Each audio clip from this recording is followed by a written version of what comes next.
You're listening to Success Up North. This podcast is a way for me to document my journey searching for success as a grower, family man, and business leader. I'll link with other leaders to highlight how they manage to do the boring work consistently and create their own version of success. Success is relative, but to me, it means relationships, families, teams, products, and solutions that get better every day. I'm grateful for you tuning in. Even with all these problems, we found a way, or I've seen people find ways to make what seems like chicken soup out of chicken shit.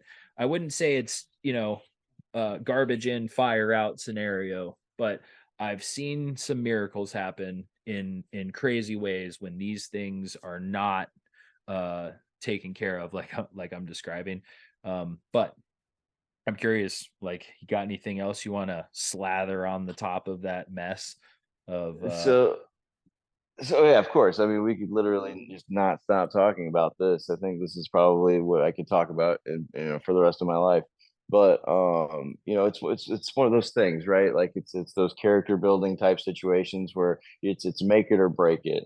So like I've commonly said, I'm not the smartest or most talented person you'll ever meet. I'm just too stupid to quit. So like that's really what it takes. Is just that unwavering. Like there's only one scenario here, and that's I win. So I'm just trying to figure out a way to pull off a win, and when you're knee deep in no's, like that's the hardest place to find a yes. So a little bit of background on what we did last year was we decided to take, I think it's just shy of like 1.5 million square foot of outdoor canopy and try to dry that in one 10,000 square foot building. Now, you don't have to be a mathematician to realize that you're extremely lopsided in what you're trying to accomplish there in any amount of time. So what we did is we were setting up our new dry room in a remote location, 3 hours away from where the crop was going to be harvested. So we could transport that to that location to have it dried and processed and bagged and ready to go. So the one thing that could have gone wrong, the one thing that did go wrong on top of the other thing that went wrong, and then the other five things that went wrong were licensing. So we were ready to harvest, and licensing didn't go through until about 5 weeks, 3.5 weeks into harvest, which felt like 5-10 weeks.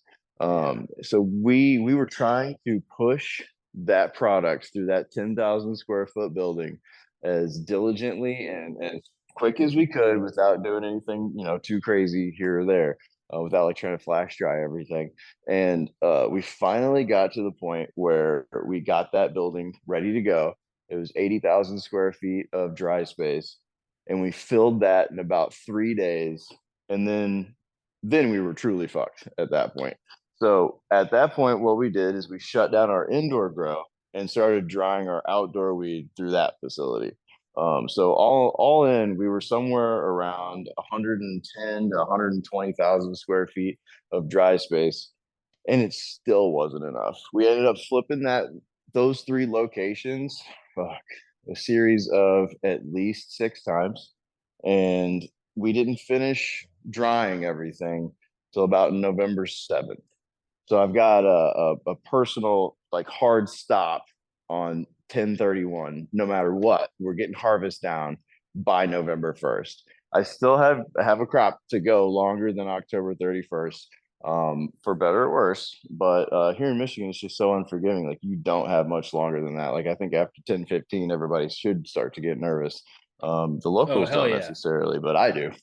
I get But fucking super nervous. Yeah, we were just harvesting biomass for stuff for biomass there at the end because it was like yeah, you can't do anything with this. because that's all it is, right? Like at that Yep. point, like, and then I was hearing stories of guys that were just like, "Hey, we haven't started harvesting yet," and I'm like, "Damn, it's October 21st. You might want to consider starting now, or it may not happen for you." Yeah, you haven't started harvesting, but have you started crying? Yeah. You should probably start holding someone now. But no, that was that's our big, biggest challenge with growing this much product is our ability to dry it in any sort of timely fashion. And then even aside from that, how can you do it clean? And then if you're using 100% of your space to dry, where the fuck do you do anything else? And I it's exact know. Oh my it's God. yeah, it's the exact scenario you described, where I'm literally in the bathroom by the processing station underneath where we're drying and next to the trim machine. And Yep. it's a Yep. clusterfuck. It's yeah, and the amount of money, I don't know if we were able to put like pen to paper on it and really calculate, but the amount of money we spent on touching things so many times to move it or get it into a different container because for whatever reason it was. I mean, there's definitely, Preaching to the choir, dude. Like yeah, I definitely totally get it. dollars. Definitely Yeah. dollars involved there. And like, figuring out which is the right size container. We got all fucking jacked up on super sacks because, we do biomass. And so we had a bunch of super sacks. We ran out of totes. Then we started putting smokable flour in super sacks and we had some good success. We had some bad success. Like, and then we realized, oh, well, yeah, super sacks are great if you have a forklift inside the spot that you're working with and your doors are big enough to get super sacks through. Oh, wait, we So, just filled all of these? So, dude, that was the thing year one, is like I was like, oh, we're growing for biomass, so let me throw all this into super sacks. Well, ugh, that year was apparently the year that no one had quite gotten to scale yet, and every processor that we wanted to work with were like, super sacks are great, but I can't fit them into my building. yeah. So can you take this and then put them into small totes and then ship it out? And it's like, yeah, no problem. And then a couple weeks later, everybody wanted it back in super sacks. So I put it back in super sacks for them. I really don't Always care what I something. have to do. Is I just it's whatever it takes to get it out the door is what we'll do. Let me That's sell the that. punchline with that. Yeah, exactly. That's what's up. Okay, so burnout never surfaces at the ideal time, and team members, physical, mental, emotional spirits can go from 110 miles per hour to zero super quick, or vice versa. Maybe they're like a 0 mile per hour type of emotional person and they go to 110 and you're like, holy shit. I myself had a few situations last year in private where I was pretty frustrated and wasn't treating myself very well, and so like I can consider back to my time as a grower,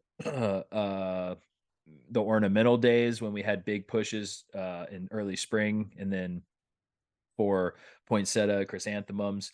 When you're doing a lot of shipping, similar to doing a lot of harvesting, I think a lot of habits go out the window. Good habits or bad habits come back and slip their way in because you weren't able to make those things invisible anymore, or you weren't able to figure out how to keep those things at bay. And so for me, when I'm talking about things that are surefire ways to like not help you do what you want to do day in and day out, I would say for me, that would be to like eat just an epic shit ton of fast food, like 2 meals a day of fast food. And fast food could also be like gas station stuff. I mean, unless you're getting like, cheese and beef jerky and fucking hard boiled eggs from the gas station, it's probably not that great for you. So like eating that as consistently as possible, and regularly at weird times, not like focused on when I'm actually eating, and then like drinking pretty much only coffee, energy drinks, soda, no hydration, definitely not carrying a water bottle around, you know um don't need that. I am absolutely not stretching at all in the mornings or in the evenings. I'm not doing any physical activity. I'm trying to sit in my truck or like in a chair as much as possible when I'm not actively walking around working with the team. I'm probably also like not sitting down to dinner with my family not talking to them very much, probably not, acknowledging the things that are going on in their life. All of those things are surefire ways for me personally to like be not an ideal team member, and kind of hit burnout quicker. I think inevitably, even if you're fucking doing everything you possibly could and all your habits are solid, you're probably going to hit burnout at some point if you don't take some time off. And so, like, another way to surely hit burnout is to make sure that you do not take any time off whatsoever. Like, and it's really tough because we're growers, we care, we want to be there, but like, we're better when we take time off. And if we can't take time off, it's because we haven't been able to establish trust in someone or get those people on the team so that they can take care of what you need them to take care of when you're away. And so don't have those people on your team. Don't take any time off. Just keep grinding, 15-hour days. Try to sleep as little as physically possible as well. And drink caffeine as late as possible would be the other suggestion. So that's how I would see it. What about you? Yeah, like when you're dedicated to that level of self-care, like when you start something like harvest and then it's going pretty well, you're able to crush out 12-hour days, feeling like things are working out. And then you're 3 weeks into it and it's like 4 p.m. and you still have 6 hours left in your day and you're like, fuck, I'm crying. Like, what happened? Like, it's one of those things that gets away from you really, really fast. It's like, you're at that point in time, like throughout the season, it's demanding, but specifically during harvest, like Right. you're kind of constantly pushing yourself to work long hours, take on too many tasks, like, and that just leads to physical and mental exhaustion, which will obviously contribute to burnout. I think that a lot of people feel like they have no control over their environment at that time too, so it can lead Yep. to feelings of frustration or burnout. I commonly say that I don't get burnout, but it's really just I feel like I've been able to distract myself or I've just been too busy to think about it. I think also people get caught up in when things are hectic around you. It's hard to see when that's going to end, right? Like, so your brain puts you in the in the driver's seat, and you're like, this is how it's always going to be. Like, this never changes. Like, there's no end in sight. This is my life now, which isn't true. So what I try to do as much as possible is try to put myself toward at the end of the situation. It's like I know what it takes to start and I know what it's going to take to get to the finish, but I try to like wrap myself up in what the finish actually looks like and like try to live there a little bit as I'm going through the end of the season or set up. I guess there's only really two times that are really crazy for us, and that's setting up and then knocking down. Right. Um, and there's like it's interesting, right? So you have that giant push at the beginning, a little bit of a lull in the middle, and then just a all out, balls out situation during harvest, which can go the worst thing that can happen to you is also the best thing that can happen to you in harvest is that you have too much product. It's the best worst thing that can happen to a grower at that time where it's just like I'm not prepared for this. But the thing you can't have happen is a harvest that goes too fast. Like nobody feels good. Or it's like, wow, we finished 3 weeks early. I think we're all out of jobs now. Yeah, didn't have anything to harvest. Shit. Yeah, didn't have anything to harvest. This went well.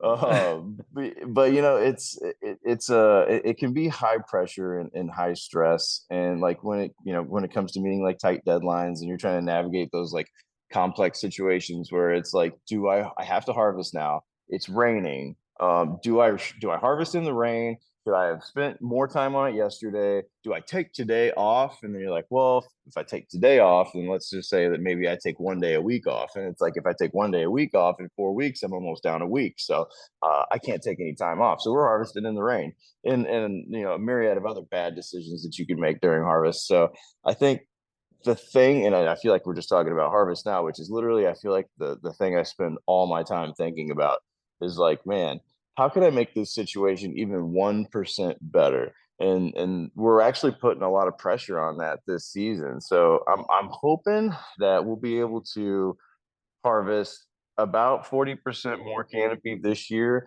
with about 50% fewer people. And that's just going to add to a ton of like lower stress, lower anxiety, lower overhead, and hopefully a shorter harvest period too. But I want to kind of work some of that stuff out a little bit before I talk about it. But I do, maybe offline, I wouldn't mind like going through like what are some of the ideas that we have for this season, and then just seeing what you guys are going to be up to as well, as far as dry space and like the incoming or the always incoming problem with more and more product every year. Yeah, buddy, we should definitely chop it up on that offline. That'll be a fun conversation. I think one thing I've got on the drying is if I had uh, everything covered from an HVAC and DHU standpoint, and someone asked me, you can spend whatever money you want on the drying or on your harvesting, what would it be? And I'd say, get me dry flower racks. We used them for the indoor this past You've round. used them. Holy shit, dude. Like, I don't even like, wow. Like we were hanging on clothes hangers and unistrut for the first table of the indoor harvest, and it took us Yeah. 4 hours to get that table done. And then we started, and then we were like, all right, we filled that up. Let's start using the dry flower so we have something to compare to. We hit the next 3 tables in an hour and 45 minutes each table. Like, it was just so Wow. much difference. And the like whole plant hanging, we weren't cutting down into any stonks or stems or limbs or whatever you want to call it. It was just whole plant. So dude, I'm so sold on it for indoor. I also think what I've seen, like how I see it work, and then the setups they've got for large scale dry rooms or warehouses, it's a fucking 100% no brainer. Like it is worth every penny, and like it will pay for itself so quickly. No shit. Yeah, I've been coveting that system for the last like 2 years. Like year one, I thought that I was gonna be able to execute against it, but for whatever reason, we never did. But no, I love those racks, and I love the way that they stack and set up, and like the use of space is really great, and like a lot of it just made sense to like traditional hang drying cannabis. It's like, dude, that's the way to go. Like I've never seen a better use of space, with No. anything else, like hanging on trellis or whatever else that I've beat to death in the past and will continue to beat to death. It's just nice. So I would like to talk through that with you too, because I know exactly what you're talking about, and the use of space looks Yeah. phenomenal. Jay is the man. Jay is definitely the man from Dry Flower. I've enjoyed working with him so far. He's really quick to get information back. He cares a lot about growers. He's been in the shit for a decade or more, like when it comes to dry flower and dry hanging. Before that, he's part of the legacy market. So he understands the Nice. business, and he gives a lot of fucks. So that's kind of a prerequisite, I think, at this point for doing business, man. Like, I really don't want to work with people who don't give a lot of fucks. Like, I Right. care so much, like that's just like, if you're only in it for the money or you're only in it to have a Yep. job, like, yeah, It's probably, never gonna be enough.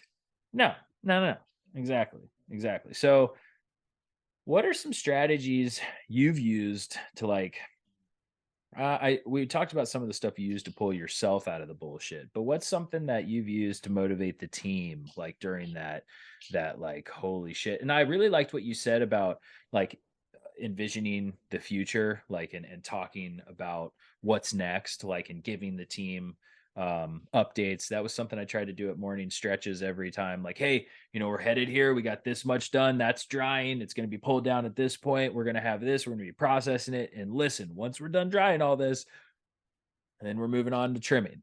right? And like at least it's giving some like, holy shit, we're not going to be doing this for the rest of our lives, are we? But I Right. am curious what else you got in your arsenal. Is there anything else you use to motivate? I mean, pizza, burritos, weed. We did gram of the week where, I was hooking up the all-star of the week that the team nominated with a gram of the firest we could find, whether that was weed or concentrate. But I don't know, man. I'm curious. What did you guys cook up? So like, as much as you want it to not be your problem, it's your problem to see the future clearly, right? It's not your employee's problem to be able to try to understand where your vision is, or where this process is going to go. Clearly they might have an idea of where it's headed, but you have to be the constant reminder that this too shall pass. Like, this will end, and we are going to win this year. We don't just give up. We're not walking away from this. Like, this is how it's going to be. This is what we chose to do, and that's just it, man. This is the punchline of all of it: is we chose this. This is the life we chose. So if you're mad at any particular point in time during the season, just look in the mirror and be like, you're the one that fucked me. So like, that's the number one Oh thing yeah. that I try to do at any given time is shift perspective. If you're getting down on yourself and you're negative in any way, shape, or form, no matter what you have to do, you have to shift your perspective. Like, you can take any number of other techniques, or bribery, or hey, I'm going to give you a bonus, or it's Taco Wednesday, and Yep. then now it's Taco Thursday, and now it's Taco Sunday. Like, there's only so many free tacos that you can toss out to get people through things. Which, by the way, lunch and dinner does help. Like, it gives you that, like, that 30 minutes to stop, get everybody on the same page, have a human moment with people, and then go Yeah. right back to it. But shifting the perspective is literally the only thing that gets me and our team through everything. I'm kind of like obnoxiously positive, and I think it rubs a lot of people the wrong way at first, until they're in a situation where everything's on fire, and I'm still obnoxiously positive. So like, I feel like you just have to find what your North Star is, hang on to that as tight as possible, and when people see you hanging on to that North Star, they're going to follow you through just about anything. Yeah, that's it, dude. That's what's up. I like that. I'm gonna have to put all these lessons learned in the back pocket for sure. For this season, it's gonna be a doozy, but I wouldn't have it any other way. I think like we get to grow commercial cannabis at We get scale. to. We don't Yeah, have we to. get to. No, we get to, bro. Like, that's the coolest shit. Like, some days I'll be walking around when I get to the farm, like, I got goosebumps, just like, holy shit, I'm really doing this. Like, Yeah. I'm really growing cannabis at scale. And it's like a pinch yourself moment. Yeah, But I and it think doesn't get old because you love it, man. Like, no, that's the thing. Like, it there's gets no more amount of fun. money.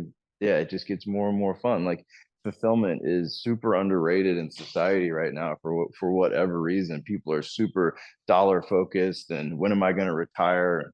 Retirement for them is to never have to work again. And it's just like, man, if you can untangle some of that and find out what really motivates you and what really gets you excited every day, like, that's the hack to life. Dude, I want to grow forever. Yeah. Shit, dude. Oof.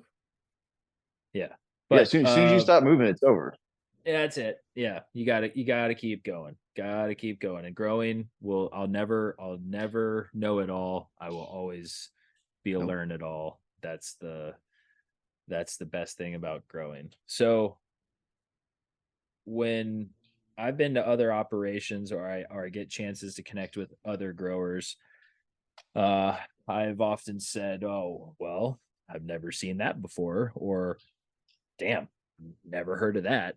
Um, and I think the only way for us to like really, really, really, really pay down our ignorance debt fast as growers is to spend time interacting with other growers, because you only get so many crops. And Scott Wall had a friend that told him, a corn soybean farmer. Scott was like, "Oh man, you're a great grower." And I might be butchering this quote in conversation, but this is what I'm getting from it. Scott's like, "You're a great grower," and the guy's like, "Well, you know, doing the best I can. Only had 30 shots at it." And it's like, That's awesome. holy shit, man. Like, that's so fucking true. The guy's only had it, like, you made Yeah. the reference to Kobe earlier. Like, a Yeah. 1,000 shot, doing something you could do 1,000 times. This guy's only had 30 chances Yep. at being a corn and soybean farmer, and he's had to learn as much as physically possible, like we were talking about earlier. Like, you feel like, holy crap, there's just so much you have to intake in this year to holistically, like, understand the orchestra of growing. And so the thing that I found the most value in is connecting with other growers who do the same thing that I do, and that's the reason, that I Yeah. do what I do here, and we're having this conversation. So I'm curious, like, you know, what's a lesson from someone else over the past couple years? You've been to their farm, or you talk to them on the phone, and you're like, "Holy crap, that is something I'm going to avoid," or "Thank you very much for that tip, so I don't have to encounter that." What would you say is at the top of your list there? One thing I was really, really fortunate for, and I didn't realize it at the time, but now I'm more grateful than ever for it, is never having the perfect indoor environment to grow cannabis in. Yes.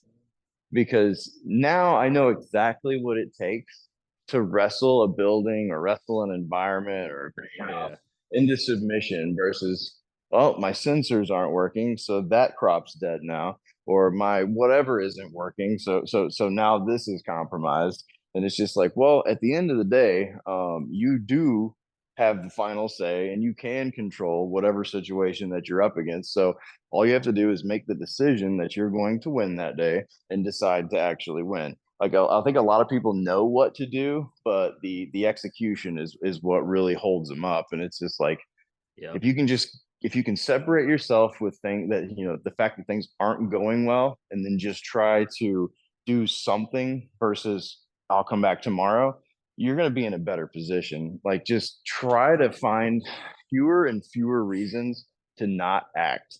Like, even if you make the mistake, like that's great. You fucked up, right? So now you know what not to do. So you learned something. It's not like, hey, I'll wait a couple days, see how this goes. Maybe wait a couple more days and see how this goes. And it's like, wow, this isn't changing. When really all you had to do was make one decision to change one thing one day, and then try to untangle that problem slowly.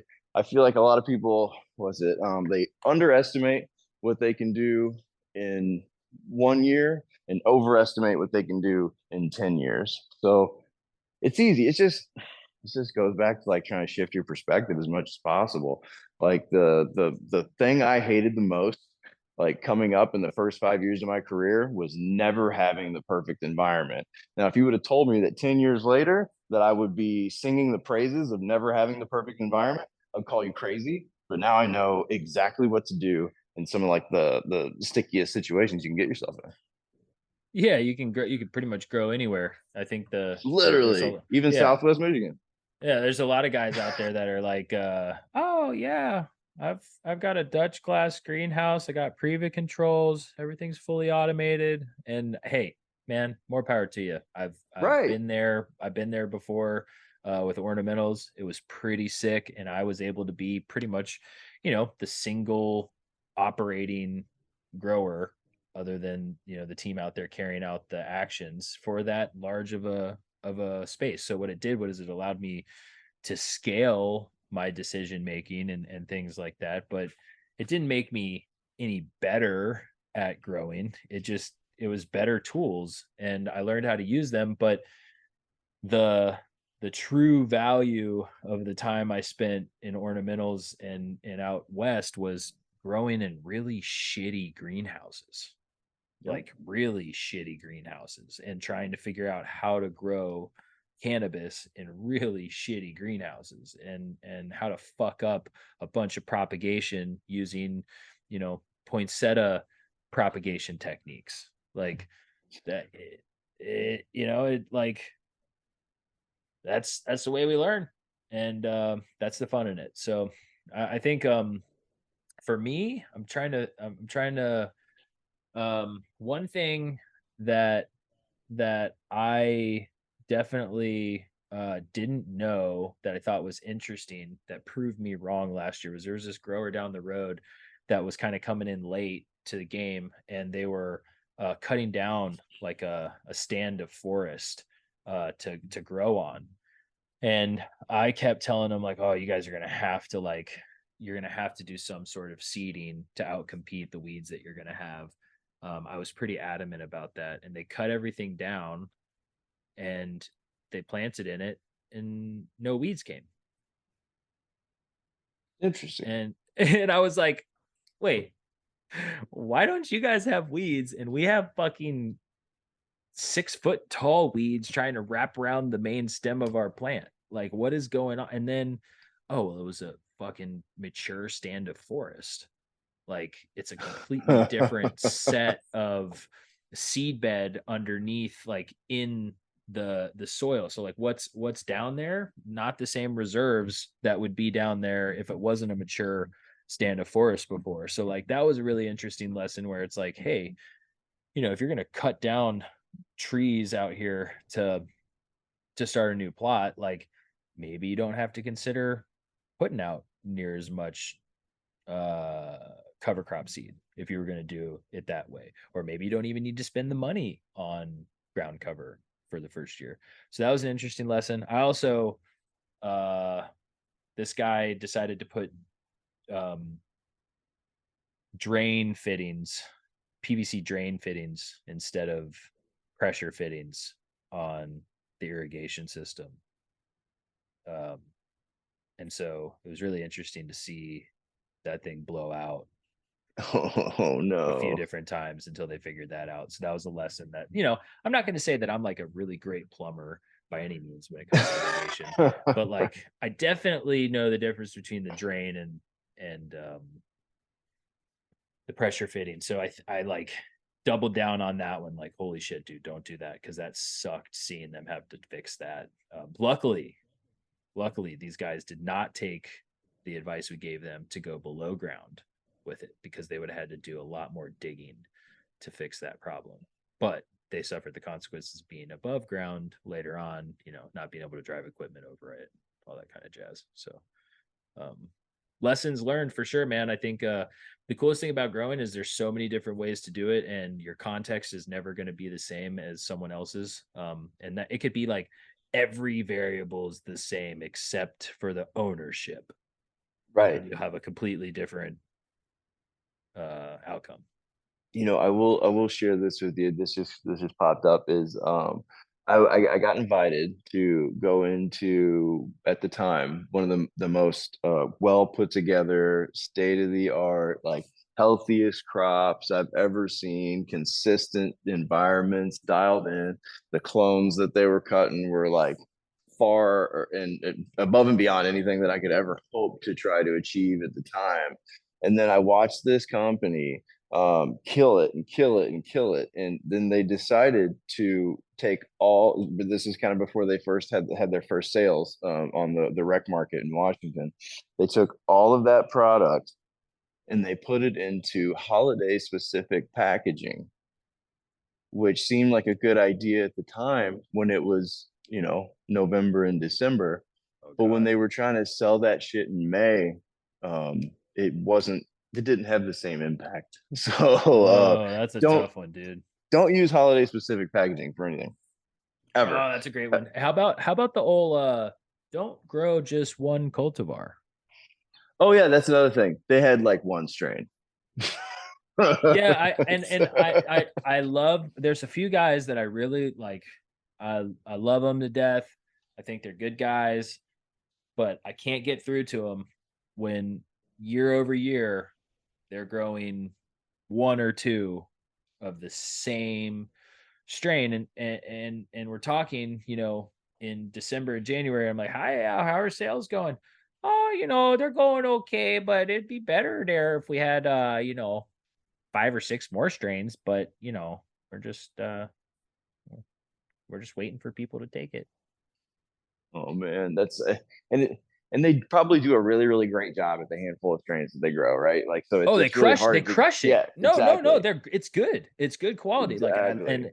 But But when it comes to like, that's the business side of cannabis that is hard to deny when you see the way the market is. It's on the uptick right now because of just supply and demand and, whatever's going on with enforcement. But I think, like, in general, when it was like hitting softballs over like the short fence, you didn't really have to give as many fucks about those types of decisions with packaging or the amount of cultivars you're growing or those types of things, because you grew it and it was gone, baby. Like, Yeah, exactly. so it's different. It's a whole different mentality. And I think that's something I'll take forever with me, wherever I go and whatever business I'm associated with, is some of those marketing and sales uh pieces of knowledge that are really hard to gain unless you've seen it happen with someone else or you've been a part of it. And luckily I've got to experience some of those things and seen them. I just try to put myself in the consumer's position, right? So it's like, do I want to buy the same strain every single day in perpetuity? Like, if I'm gonna drink Bud Light, I probably drink Bud Light every day, and it's what I drink. And I don't typically deviate left or right of that. But in cannabis, it's a little bit different. I feel like where the opportunity to try something new is more intriguing than just staying the course with what works. Because as we all know, each strain reduces efficacy over time, and it just doesn't have the same impact on you. So for me, it's nice to switch it up as much as possible. One, I just like to see what else is out there. There's a ton of Yeah. new hybrids on the market right now, a lot of fun stuff coming out, so that's always exciting for me. But just in general, like just the tolerance based decisions, it's like, hey, this isn't affecting me as well as it used to, so let's kind of pivot and change. So that's the attitude I try to take in, with production right now, is we need more strains. So much to the tune that I don't know if you heard about this at all, but we popped 900 seeds this year, That's and definitely a doozy. it's a motherfucker. So, I've done 100 seed hunts by myself, and I was overwhelmed, right? So to bring a few more people into it and be like, hey, we've got a really good team. Let's go ahead and pop 900 seeds, because this isn't the worst decision we can make right now. And it wasn't like we're pulling a lot of great stuff out of there right now, but I'd say 60% of that was compromised in some way, shape, or form, to where we're never going to be able to mine the data or get the product out of that. But it's not all for naught, because we are pulling a lot of really great stuff out right now, just in time for our field production. Well, see, there you go. There's definitely opportunity that comes from it. Yeah, we're not popping But that it many seeds. We only did it went from 100 last 900 year. to 300 really quick. I heard that. Yeah. Well, we're rocking 25 cultivars outdoors this year. It's gonna be a doozy. Nice. Yeah. I'm Yeah, I excited mean, about it from a flavor perspective. I'm way less excited about it from a metric perspective, but of course. we're gonna get her done. I mean, dude, we're gonna whittle down to only having like our main like 6 production strains that we really, really like for the last 2 years, and then adding another 24 to 30 new strains. So I don't know what the fuck we were thinking. I guess, the variety is the spice of life, right? So I knew if we had more to select from, it wouldn't Yep. be an overwhelming mountain of shit to look through. It would be fun and exciting. And then suddenly I'm staring at this overwhelming mountain of shit to look through, and it's like, well, we have definitely tied ourselves to this project. Yeah, there'll be some funk that comes from it though, no doubt. Yeah. Oh, exactly. We're already pulling a lot of great stuff out right now. And then our greenhouse where our depth runs are almost finished right now, and there is a ton of field production strains in there. So I'm very excited. What's up? That's what's up. Okay, so we've talked about, what we do on a daily basis, kind of what we're about, mindsets, perspectives, beliefs. Now, for those that are listening and want to learn a little bit more, could you share a little bit about, you and how you got to this point in your journey, what that journey looked like in the past? Yeah, no, it very, very humble and modest beginnings. You know, I started operating in I don't even remember how big this place is. It was two flower rooms that we used a flip box. So we had like six lights in each one, or maybe it was 12 lights in each one, and we flipped it to 24 lights. So we had these just two giant flower rooms that were probably all of maybe 200 square feet. At the time, it was the Yeah. largest production facility I'd ever walked into. We took that small room and you know, flipped it into the rest of the building. So then we had a nice little 4,500 square foot indoor facility that was, for lack of better words, falling apart. Had already been, quote, allegedly in a fire, and recoup the cost through insurance. And then we had to build Allegedly in a yeah, fire. allegedly. Yeah, that was the landlord, not us. So this building had paid for itself once before we even got there, and then by the time we got there to start doing some build outs, and it were like, oh, this thing had burnt down once. So you know, Wow. Talk about a it never lemon. yeah, exactly. But it was our lemon, and it was in Yeah, a buddy. really great neighborhood that wasn't crime riddled. We didn't find needles and you know, all sorts of stuff every single day around the outside of the property. This was in Seattle, by the way, so you know, at all the symptoms of that city were definitely present there in that particular location. But just like trying to so I guess if you can find hope in a situation that may at the time seem hopeless, you can pretty much get through anything. And then like just having the opportunity to work with like just really great driven people that really wanted to be in the industry and try to push the industry forward in some way, shape, or form, that wasn't just for their own personal or monetary gain. It was to actually like learn a craft, teach people. Like instead of like cannabis as a product, we started making, you know, really great teammates and like really great leaders and people. And that's when it really started getting interesting for me, is when it stopped just being about money and weed and started really being more focused on fulfillment and leadership and development. And like, it may sound really cliche, but all those things really matter. And to now, like, you know, thinking back on where I started and how small and humble it was, to now, like, a lot of the a lot of the day in day out hasn't changed, man. Like it's literally the exact same thing. Like, you know, not being married to all the most up to the second technology that I can rely on to, you know, perform XYZ tasks for me or with me, to literally just being more tactile and making decisions based on information, not just trying to interpret what may have happened through a series of sensor malfunctions. You know, like it's all that stuff that I hated for such a long time is literally the only reason why I'm still here. And like, to take that 112 light room and to flip it to where we are now, where we're looking at just over 2 million square feet of canopy this season. It's mind blowing, because dude, the when I first walked onto that field in Arlington, where you were helping me out that first year, we're trying to figure out what was up with you know, how often I should be spraying, what I should be spraying, and how much time I should be spending on spraying. Like that was the largest project I ever thought I was going to see, like ever.